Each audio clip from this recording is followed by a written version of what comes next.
Hello दोस्तों, मैं doctor कामनी आपका बहुत बहुत स्वागत करती हूँ मेरे इस यूट्यूब चैनल में।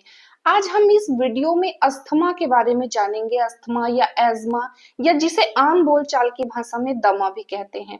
अस्थमा एक क्रॉनिक डिजीज होती है। आज इसको डिटेल में समझेंगे कि अस्थमा क्या होता है, कौन कौन से सिम्टम होते हैं अस्थमा के, किन कारणों से अस्थमा हो जाता है, क्या बच्चों में जो अस्थमा होता है या बड़ों में जो अस्थमा होता है वो अलग होता है, क्या अस्थमा का परमानेंट ट्रीटमेंट किया जा सकता है, और होम्योपैथिक का क्या रोल है अस्थमा के केस में। कौन कौन सी होम्योपैथिक की मेडिसिन है जिनको लेने से आप अस्थमा के केस में उसको परमानेंटली ठीक करने में होम्योपैथिक मेडिसिन किस तरीके से असर करती हैं, किस तरीके से अपना रोल प्ले करती हैं।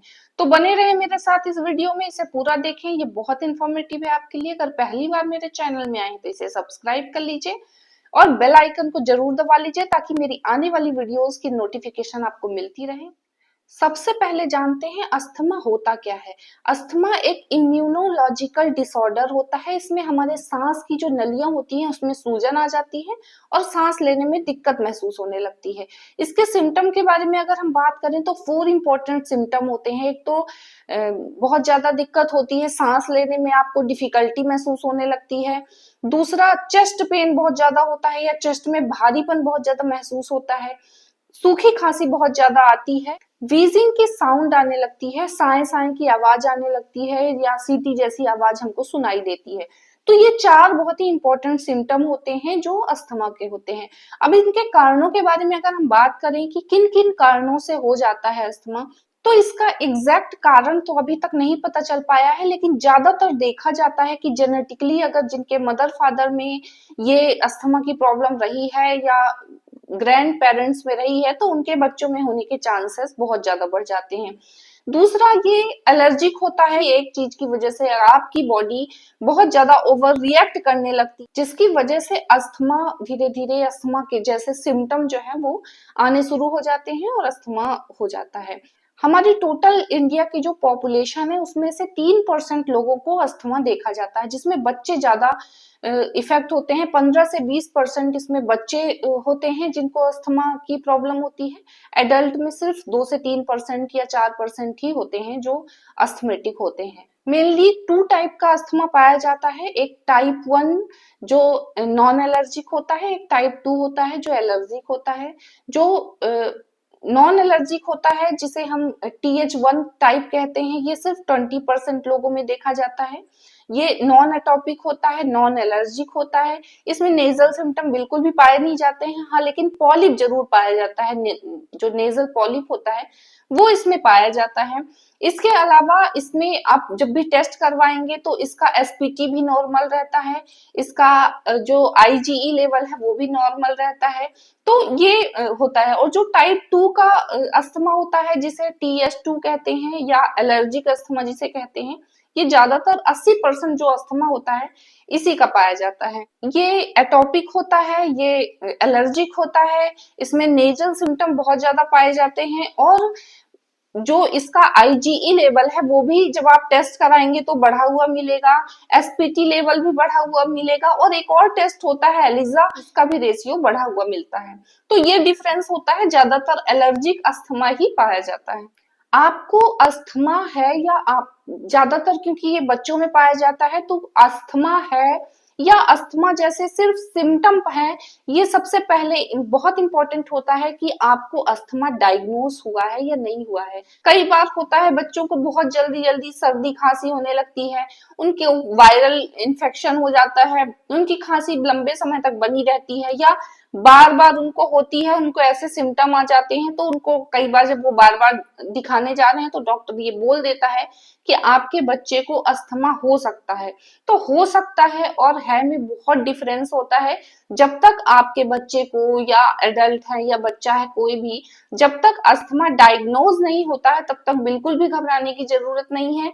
अगर अस्थमा जैसे सिम्टम है उनको बहुत आसानी से मेडिसिन के माध्यम से कंट्रोल किया जा सकता है। अस्थमा को भी मेडिसिन के माध्यम से कंट्रोल किया जाता है। ये ज्यादातर ये ट्रिगर फैक्टर की वजह से होता है, किसी चीज की एलर्जी की वजह से होता है। तो अगर आपको पता चल गया है कि ये खाने की वजह से या ये ठंड की वजह से या जिस एलर्जिक चीज की वजह से आपको एलर्जी हो रही है या अस्थमा का अटैक आ रहा है, तो अगर आप उससे थोड़ा सा दूरी बना के रखेंगे या उसका आप ध्यान रखेंगे तो आपको अस्थमा के जो सिम्टम है वो बिल्कुल भी नहीं आएंगे। उसी को हम कहते हैं कि हमने अस्थमा को क्योर कर लिया है। बाकी अगर क्योंकि ये क्रॉनिक डिजीज है, एक बार हो जाती है तो ये पूरे तरीके से जड़ से खत्म नहीं होती है। खासकर जो एडल्ट में या बूढ़ों में जो अस्थमा होता है वो पूरे तरीके से खत्म नहीं होता है। लेकिन जो बच्चों में अस्थमा पाया जाता है या अस्थमा जैसे सिम्टम पाए जाते हैं वो रिवर्सिबल होते हैं, उनको आसानी से ठीक किया जा सकता है। अस्थमा को डायग्नोज करने का एक तो आपका मेडिकल हिस्ट्री, फिजिकल एग्जामिनेशन, कुछ ब्लड टेस्ट है, पल्मोनरी फंक्शन टेस्ट। और ये पल्मोनरी फंक्शन टेस्ट जो होता है ये 5 साल से ऊपर के बच्चों में ही किया जाता है, इससे कम के बच्चों में ये टेस्ट नहीं किया जाता है। तो कई बार जो छोटे बच्चे होते हैं जिनमें ये सिम्टम आने लगते हैं कि उनको बहुत लंबे समय से खांसी बनी हुई है, उनको वीजिंग की आवाज बहुत ज्यादा, साए साए की आवाज सुनाई दे रही है, उनको बहुत ज्यादा फीवर आ रहा है या उनको सांस लेने में दिक्कत हो रही है, तो ये अस्थमा भी हो सकता है या अस्थमा जैसे सिम्टम हो सकते हैं जो क्योर हो सकते हैं। उसके लिए आपको घबराने की, परेशान होने की जरूरत नहीं है। बहुत सारे लोगों का ये भी सवाल होता है कि क्या इनहेलर सही होता है या नेबुलाइजर करना या इनहेलर लेना सही होता है। इनहेलर, अगर आपके बच्चे को अस्थमा डायग्नोज हो चुका है और आपके बच्चे को अगर अटैक आया है अस्थमा का, तो उस कंडीशन में इनहेलर बिल्कुल सेफ होता है और इसकी कोई आदत नहीं पड़ती है। इसका यूज तब किया जाता है जब आपको दिक्कत महसूस हो रही है या जिसको भी बच्चे को दिक्कत महसूस हो रही है, या मेडिसिन पहुंचाने का तरीका होता है आपके लंग्स में क्योंकि दिक्कत है। अगर आप मेडिसिन गोली टैबलेट के माध्यम से लेते हैं तो वो पहले आपके पेट में जाता है, वो डिसॉल्व होता है, वो उसके बाद ब्लड में जाता है, फिर जाके वो उस बॉडी पार्ट के पास पहुंचता है। इसमें काफी टाइम लग जाता है। जो इनहेलर होता है ये डायरेक्टली और बहुत कम अमाउंट में मेडिसिन को उस जगह तक पहुंचा के और उसको ठीक करने का काम करता है। इसकी कोई आदत नहीं पड़ती है, ये बिल्कुल सेफ होता है। लेकिन इसको इस्तेमाल करने से पहले आप अच्छे तरीके से इस चीज को कंफर्म कर लें और डॉक्टर के बताने के बाद ही किसी इनहेलर का या नेबुलाइजर का यूज करें। होम्योपैथिक मेडिसिन के बारे में अगर मैं बात करूं तो होम्योपैथिक मेडिसिन बहुत ही ज्यादा सेफ है, बहुत ही ज्यादा इफेक्टिव है। आप बच्चों को दे सकते हैं, इसके कोई भी साइड इफेक्ट नहीं है, आप इसको लंबे समय तक चला सकते हैं। और बहुत सारे लोग होम्योपैथिक मेडिसिन के माध्यम से अस्थमा जैसे कंडीशन से भी बाहर आए हैं, पूरे तरीके से क्योर हो चुके हैं, नॉर्मल लाइफ अपनी बिता रहे हैं। मैं यहाँ पे कुछ होम्योपैथिक मेडिसिन के नाम बता रही हूँ, ये आपकी नॉलेज और एजुकेशन के लिए है। सेल्फ ट्रीटमेंट आप बिल्कुल भी ना करें। अगर आपके बच्चे को या एडल्ट कोई भी है जिनको ऐसे सिम्टम आ रहे हैं या अस्थमा डायग्नोस हुआ है फिर भी आप अपने से सेल्फ ट्रीटमेंट बिल्कुल भी ना करें, क्योंकि डोजेस जो होते हैं, पोटेंसी जो होती है वो आपको दे के आपके सिम्टम के अकॉर्डिंग आपको एक डॉक्टर ही प्रोवाइड कर सकता है। तो सेल्फ ट्रीटमेंट बिल्कुल भी ना करें। मैं यहाँ पे आपके नॉलेज के लिए 5 ऐसी होम्योपैथिक मेडिसिन के नाम बता दी हूँ जिनका रोल जो अस्थमा के केस में बहुत ज्यादा किया जाता है। सबसे पहली मेडिसिन है आर्सेनिक एल्बम। 30 पोटेंसी में आप इसका यूज कर सकते हैं, बहुत ही इफेक्टिव मेडिसिन है।